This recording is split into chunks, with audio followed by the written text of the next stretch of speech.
திக்கட்டும் பரவட்டும் முத்தமிழ் தாய்க்கு என் முதற்கண் வணக்கங்கள்.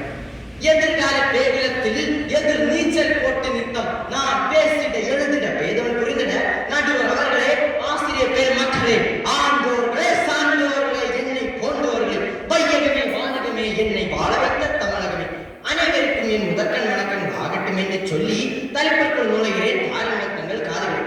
பாரத நாடு பரம்பரை நாடு, நீரதன் புதல்வன் இந்தினை வேகக்காதி என்ற பாரதியாரின் வழிகைக்கு ஏற்ப பல்வேறு மதங்கள், பல்வேறு ஜாதிகள், நாகரிகம், பண்பாடு கொண்ட 100 கோடி மக்கள் வாழும் மண்ணை பாரதம் வேற்றுமையிலும் ஒற்றுமை என்ற நாடாகும். ஆயிரம் மன்னர்கள் ஒற்றுமையின்மை காரணமாக ஆங்கிலேயர் கடமைப்பட்ட நம் நாடு. அகிம்சை வழியில் காந்தியும் ஆயுதமேந்திய நேதாஜியும் வீர மங்கைய வேலு நாச்சியாரும் எனது கோல் கொண்ட பாரதியும் கப்பம் கட்ட மறுத்த கட்ட பொம்மன் கொட்டி ஏந்திய குமரன் என பல்வேறு வீரர்கள் தியாகத்தால் கிடைத்தது நான் இந்த சுதந்திரம்.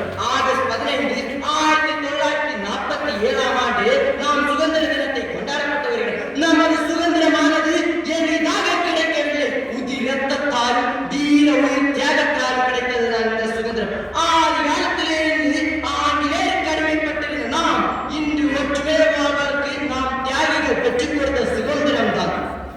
17ஆம் நூற்றாண்டில் இந்தியா 600க்கு மேற்பட்ட சமஸ்தானங்களை கொண்டிருந்தது. அப்பொழுதுதான் ஆங்கிலேயர்கள் கிழக்கிந்திய கம்பெனி என்னும் பெயர் வியாபாரம் செய்து வந்தனர். அவர்கள் பிரித்தாளும் சூழ்ச்சியை கையெழுத்து ஒவ்வொரு சமஸ்தானங்களையும் தன்மைப்படுத்தினர். பல வீரர்களும் பல அரசர்களும் தமது வாழ்க்கையை சுதந்திர தியாகத்திற்காகவே தியாகம் செய்துள்ளனர்.